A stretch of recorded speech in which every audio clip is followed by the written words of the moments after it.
So ప్రస్తుతం మనతో పాటు అయితే కొంతమంది police constable SI constable aspirants ఉన్నారు. వాళ్ళకి నోటిఫికేషన్ అయిపోయింది, ఎగ్జామ్ అయిపోయింది. ఇప్పుడు వాళ్ళకు అంటే మెడికల్ కానీ అంతా ఎగ్జామ్స్ కూడా అయిపోయినాయి, వాళ్ళకు సెలెక్ట్ అయిపోయినట్టు ఇన్ఫర్మేషన్ కూడా వచ్చింది. కానీ వాళ్ళకి ట్రైనింగ్కి మాత్రం పంపలేదని చెప్పేసి ఆందోళన వ్యక్తం చేస్తున్నారు. అయితే గత ప్రభుత్వ లోపాల వల్ల వాళ్ళకు కొన్ని ఇబ్బందులు అయినాయని చెప్పేసి మన దగ్గరకు వచ్చారు. అయితే మాట్లాడదాం, మరి వాళ్ళ ప్రాబ్లం ఏంది అన్న? మీ పేరు? నా పేరు జోగి అన్న, మా నాగర్కర్నూలు డిస్టిక్. సో మా మెయిన్ ప్రాబ్లం ఏంటంటే మేము 2 నెలల కింద మాకు ఈ పోలీస్ కానిస్టేబుల్గా సెలెక్షన్ అయినా దాంట్లో మాకు 70%గా మేము మెడికల్ ఎస్పీ కూడా మాకు అయిపోయిన జరిగింది. సో ఎలక్షన్ వల్ల మాకు ఈ ప్రాసెస్ నిలిపేయడం జరిగింది. సో కావున ఇప్పుడు ఎలక్షన్ అయిపోయింది కాబట్టి ఇప్పుడు కొత్తగా వచ్చిన ప్రభుత్వం కాంగ్రెస్ ప్రభుత్వం వచ్చింది కాబట్టి మా నెక్స్ట్ ప్రాసెస్ స్పీడప్ కావాలి. దాంతోపాటు ఏఆర్, సివిల్ అండ్ టీఎస్పీ వీళ్ళు 3 డిపార్ట్మెంట్స్కి ఒకేసారి ట్రైనింగ్ పంపాలని మా కోరిక సార్. Yes sir. మీరు ఎక్కడ? మేము హైదరాబాదే సార్. మేము కూడా ఇట్లనే 2 years అవుతుంది. దీనికోసమే కష్టపడి దిల్షుక్ నగర్లో హాస్టల్ నుండి మరీ చదువుకున్నాము. అప్పుల పాలయ్యి ఎకరం పొలం అమ్ముకొని మరి వచ్చి 10 లక్షలు అప్పు పెట్టి దానికోసమే కష్టపడి నిరంతరం నిద్ర లేకుండా తిండి తిప్పలు లేకుండా వచ్చి హాస్టల్ రూమ్లో పడుకొని కోచింగ్లకు వెళ్ళి క్లాసులు తీసుకొని మేము అన్ని అప్పుల పాలయ్యి మరీ చదువుకున్నాం సార్. కానీ అంతా అయిన నోటికాడికి వచ్చిన నోటిఫికేషన్ని పోనీయకుండా ఆపాలని కోట్ల స్టేల మీద స్టేలు వేస్తారు సార్. ఎన్ని నెలలని మేము ఓపిక పట్టాలా? ఎన్ని ఇన్స్టిట్యూట్లు వాళ్ళైనా ఎవరికైనా వాళ్ళకి తెలివి లేదా? చదువుకున్నాం కదా మేము కూడా. మమ్మల్ని మా నోట్ల మట్టి కొడితే ఏమొస్తుంది సార్? వాళ్ళకి మమ్మల్ని ట్రైనింగ్కి పంపాలి. మొదటి డిమాండ్ మమ్మల్ని ట్రైనింగ్కి పంపాలి. రెండోది టీఎస్ఎస్పీ వాళ్ళకి కూడా మాతో పంపాలి. మెడికల్ తొందరగా వెంటనే మమ్మల్ని పంపిస్తేనే కదా నెక్స్ట్ నోటిఫికేషన్ లేచేది. గవర్నమెంట్ వచ్చింది అంటారు, మాకు కొత్త నోటిఫికేషన్లు కావాలంటారు. కానీ మీరు యూత్ ఏం అర్థం చేసుకోవద్దా?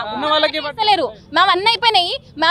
ఎందుకు ఆపుతున్నారు మమ్మల్ని? ఏ కారణం లేకుండా ఆపుతున్నారు. కాంగ్రెస్ ప్రభుత్వం ఇచ్చిన మేనిఫెస్టో ప్రకారం నెక్స్ట్ 2 లక్షల ఉద్యోగాలు నింపాలి అంటే ఇప్పుడు వచ్చిన ఉద్యోగాలని ఫిలప్ చేయాలి. అలా ఫిలప్ చేసిన నెక్స్ట్ నోటిఫికేషన్ దానికి ఛాన్స్ ఉంటుంది. కాబట్టి దయచేసి మాకు స్పీడ్గా మా ట్రైనింగ్ పంపాలని రిక్వెస్ట్ సార్. నెగిటివ్ ఆస్పిరెంట్స్ ఎక్కువ స్ప్రెడ్ చేస్తారు. ఏందనంటే వీళ్ళని పోనీయొద్దు, మనకు అవసరం లేదు కదా నెగిటివ్ ఆస్పిరెంట్స్ తోటి.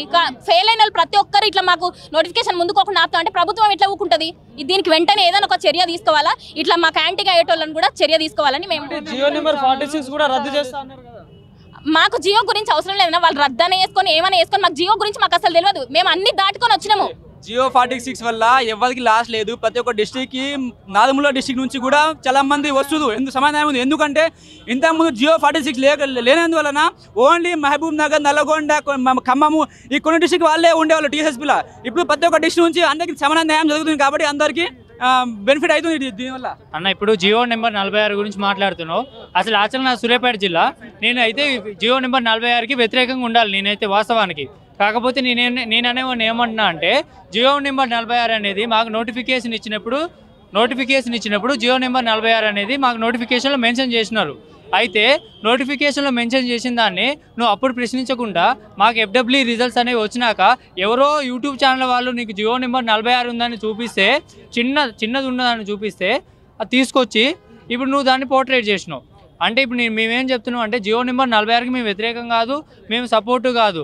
అయితే తప్పిదం అనేది జరిగిపోయింది. మీరు చూసుకోకపోవటం మీ పొరపాటు, మీరు అప్పుడు అడగకపోవటం మీ పొరపాటు. సో ఇప్పుడు మనం దాని గురించి జియో నెంబర్ 46 గురించి మాట్లాడటానికి ఏం లేదు. ఈ ప్రాసెస్ అనేది ఇలాగే కంటిన్యూ చేయాలి. జియో నెంబర్ 46 వల్ల మా నారాయణపేట అనుకో అన్న, మాకు ఇంతకుముందు మహబూబ్ నగర్, నల్లగొండ ఇవి డిస్టికే పోస్ట్ మొత్తం తీసుకుపోవాలి. నారాయణపేటకి కానీ నాగర్కర్నూలుకి నాగర్కర్నూలు డిస్టిక్ 118 పోస్టులు వచ్చింది టీఎస్ఎస్పీ. సో ఆ జియో నెంబర్ 46 లేకపోతే 118 పోస్ట్ మాకు రావన్నా. కాబట్టి దీనిలో మాకు సమాధానం జరుగుతుంది కాబట్టి మాకు జాబ్ వచ్చినాయి. ములుగు కానీ కొన్ని డిస్టిక్ అన్ని అంటే సమానంగా ప్రతి ఒక్క డిస్టిక్ నుంచి జియో 46 వల్ల ప్రతి ఒక్క డిస్టిక్ టీఎస్ఎస్పీలో భాగం అవుతురు. ఇంతకుముందు ఈ జియో లేని వల్ల ఎవరు భాగం కాకపోతుండే. ఓన్లీ నల్గొండ, మహబూబ్ నగర్ వాళ్ళే దాంట్లో ఖమ్మం వాళ్ళే భాగం అవుతుండే. కాబట్టి ప్రతి ఒక్క డిస్టిక్ సమాధానం కోసం జియో 46 పెట్టడం జరిగింది. ఇప్పుడు లోపల ఏమన్నారు మరి? ప్రాబ్లం చెప్పారా లోపల? ఈ ప్రాబ్లం మీద మాకు కొంచెం పాజిటివ్నే స్పందించారు. దీని మీద మేము సంబంధించిన అధికారులతో మాట్లాడి మీ ప్రాబ్లంని మేము సాల్వ్ చేస్తామని చెప్పారు. ఈ నోటిఫికేషన్ మీద 1,00,000 కేసులు వేయడానికి ప్రయత్నిస్తున్నారన్న. లేనిపోని కేసులన్నీ వేస్తున్నారు. ఇప్పుడు కూడా కోర్టులోనే కేసులు ఉన్నాయి.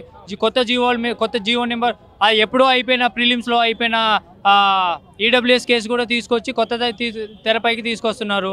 ఆ కేసు అన్నారు, ఈ కేసు అన్నారు. ఒక కేసు పోయేలోపు ఇంకో కేసు వేస్తున్నారు. చిన్న అనువాదం మిస్టేక్లు ఉన్నాయి కూడా చిన్న రాంగ్ క్వశ్చన్స్ కింద పోర్ట్రేట్ చేసి అది కూడా కేసు వేస్తున్నారు. ఆ కేసెస్ అనేవి చాలా అసలు బేస్లెస్ కేసు అన్న. నేను చెప్తున్నా కదా, ఇవి అనేది మండే రోజు మాది అనేది క్లియర్ అవుతుంది. మేము మెడికల్కి ఏం డిమాండ్ చేస్తున్నారు? మీ డిమాండ్స్ 2 years అవుతుంది, మాకు మెంటల్ టార్చర్ అవుతుంది. మేము జాబ్ వచ్చిన వాళ్ళము, మా ఇంట్లో తల్లిదండ్రులు కూడా ఉన్నారు, వాళ్ళు కూడా కూలీనాలు చేసుకునే బతికేటోళ్ళు. మీలాగా మీకు రోడ్ల మీద తిరగడానికి పైసలు మీరు అడుక్కుంటారో ఏం చేస్తారో మాకు తెలియదు, కానీ మాకు అట్లా పైసలు రావు. మేము కూలీ వేసుకుంటేనే బతుకుతేనే మాకు పైసలు వెళ్తాయి, దిన తిండి వెళ్తుంది. సో మమ్మల్ని ఎట్లయినా సరే మాకు ఇన్ని రోజులు వ్యవధి ఎట్లా టైం ఎవరు తిరిగి వెళ్ళలేరు, కాబట్టి ఇప్పటికైనా మమ్మల్ని ట్రైనింగ్కి పంపాలి. మా ఒక్కటే ఒక డిమాండ్, ట్రైనింగ్ పంపాలి మమ్మల్ని. మా ఉద్యోగాలు వచ్చింది కూడా 3 days కూడా హ్యాపీనెస్ లేదన్న. విలేజ్ సైడ్ ఏమంటుందంటే బాబు నీకు ఉద్యోగం వచ్చిందంటే అని అంటుంది. మరి 2 months 3 months అవుతుంది, మరి ఇంకా ట్రైనింగ్ ఎందుకు పోలే అంటుంది. సో నీకు నిజంగా ఉద్యోగం వచ్చిందా అంటుంది. సో మేము ఎవరికి ఏం ఆన్సర్ చెప్పలేక మా లోపల మేము మా ఫ్యామిలీ మేము చాలా సఫర్ అవుతున్నాం దీనివల్ల. కాబట్టి మాకు తొందరగా ట్రైనింగ్ పంపాలని కోరుకుంటాం సార్. Thank you. ఒక 2018 నుంచి ఒక అసిస్టెంట్ ఎగ్జిక్యూటివ్ ఇంజనీర్ అనే నోటిఫికేషన్ అనేది లేదు. అంటే లాస్ట్ గవర్నమెంట్ అసలు వేయలే. లాస్ట్లో వేసారు కానీ వాళ్ళు ఎలక్షన్ ముందు దాన్ని కూడా మళ్ళీ లీకేజ్ కేసు అనేది అయిపోయింది. దాని తర్వాత ఆన్లైన్లో జరిగింది మా ఎగ్జామ్. ఆన్లైన్ అనేది సెంట్రల్ గవర్నమెంట్ అన్ని ఎగ్జామ్స్ ఇట్లనే జరుగుతూ ఉంటాయి. అసలు క్వశ్చన్ పేపర్ ఇవ్వడానికి కూడా తెలియదు ముందు. అండ్ ఇంత పగడబందీగా జరిగిన ఎగ్జామ్కి రిజల్ట్ అనేది తొందరగా అయ్యాలని చెప్పి మేము కోరుకుంటున్నాము. మా కాంగ్రెస్ ప్రభుత్వం పైన, రేవంత్ అన్న పైన చాలా నమ్మకం ఉంది. ఆ నమ్మకాన్ని నిలబెట్టుకుంటారని చెప్పి కోరుకుంటున్నాము. Thank you. అన్న మీ పేరు? నా పేరు పవన్ అండి. నేను హైదరాబాద్ అండి రెసిడెంట్. మేము అందరం ఏడబ్ల్యూ ఆస్పిరెంట్స్ అండి. 1:1లో ఉన్న స్టూడెంట్స్ అనమాట. ఆగస్ట్ 20వ తారీఖు, సెప్టెంబర్ 20వ తారీఖు మా జిఆర్ఎల్ వచ్చిందండి. దాని తర్వాత ఫర్దర్ డాక్యుమెంట్ వెరిఫికేషన్ ప్రొసీడ్ అవ్వాలి అంటే ఉమెన్ రిజర్వేషన్ క్లియర్ అవ్వాలండి. మీకు ఉదాహరణకు చూపిస్తానండి. ఇక్కడ పిఎల్ఆర్బి రిక్రూట్మెంట్లో గవర్నమెంట్ ఇచ్చిన మెమో యూజ్ చేసుకొని ఫస్ట్ ఇది ఉమెన్ ఉండే అండి. దాని తర్వాత ఏమైందంటే డేటెడ్ 2/12/22 ఈ మెమో యూజ్ చేసుకొని పిఎల్ఆర్బి వాళ్ళు, ఇప్పుడు ఇక్కడ ఉమెన్ ఉంది కదండి, అర్థమవుతుందా, ఇక్కడ డబ్ల్యూ ఉంది కదా, దాని తర్వాత ఈ మెమో యూజ్ చేసుకొని పిఎల్ఆర్బి బోర్డు వాళ్ళు సప్లిమెంటరీ నోటిఫికేషన్ రిలీజ్ చేసిండ్రండి. ఈ 2/12/22 ఈ సప్లిమెంటరీ నోటిఫికేషన్. ఇందాక డబ్ల్యూ చూసిండ్రు కదా, డబ్ల్యూ కాలం, దీంట్లో డబ్ల్యూ కాలం లేదండి. యాక్చువల్లీ ఈ నోటీస్ ఇష్యూ చేసినది టీఎస్పీఎస్సీకి అండి. ఈ టీఎస్పీఎస్సీకి ఇష్యూ చేసింది అనమాట. కానీ టీఎస్పీఎస్సీ ఆ ఉమెన్ డబ్ల్యూ ఆ ఇష్యూ కాడ ఆగిపోయిందండి. సో మాకు ఏంటంటే కావాల్సింది గవర్నమెంట్ నుండి జియో రావాలండి. గవర్నమెంట్ జియో వచ్చి అది ఏంటంటే ఇంకా ఇప్పుడు జరిగే నోటిఫికేషన్స్కి అప్లికబుల్ ఉండేటట్టు ఉండాలి. గవర్నమెంట్ నుంచి జియో రావాలి, general administration department counter file చేయాలండి. ఇక్కడ మా రిక్రూట్మెంట్ ఆగిపోయిందండి. ఇంకోటి ఏంటంటే అండి, చాలా మంది అపోహలు చేస్తున్నారండి. మేము ఆల్రెడీ క్యాన్సిల్ అయిన తర్వాత మళ్ళీ రాసామండి. మా ఆస్పిరెంట్స్ ఎవ్వరు క్యాన్సలేషన్ కోరుకోరు, పోస్ట్పోన్ కోరుకోరు. కొన్ని మంది ఆస్పిరెంట్స్ ఏంటంటే పాత గవర్నమెంట్ ఉన్నప్పుడు ఏం మాట్లాడలేరండి. ఇప్పుడు మారినాక సడన్గా క్యాన్సల్ అని మూవ్మెంట్ అంటున్నారు. సో వాళ్ళ కోసం మీరేమన్నా చెప్పాలండి. గతంలో కూడా టీఎస్పీఎస్సీ పేపర్ లీకేజ్లు కానీ అదంతా జరిగింది. ఇప్పుడు ఆ చైర్మన్ కూడా తీసేయడం జరిగింది. సో మీరు ఎట్లా అనుకుంటున్నారు? టీఎస్పీఎస్సీ మా ఎగ్జామ్ జనవరి 2 సార్లు జరిగిందండి. మాది జనవరి 22కి జరిగింది. అవును, ఆన్లైన్ జరిగిందండి. టీసీఎస్ ఆన్లైన్లో సెంట్రల్ ఎగ్జామ్స్ కూడా జరుగుతాయండి. మే 21, 22 జరిగిన ఎగ్జామ్లో ఎలాంటి అవకతవకలు జరగలేదండి. బయోమెట్రిక్ తీసుకున్నారు, ఫోటో తీసుకున్నారు, అంత పకడ్బందీలో సెక్యూరిటీ చెక్ కూడా అయిందండి 21. సో దీంట్లో ఎలాంటి అవకతవకలు జరగలేదు. చైర్మన్ ఇప్పుడు మారినా ఏమన్నా మా రిక్రూట్మెంట్ కంప్లీట్ కావాలని నేను కోరుకుంటున్నామండి.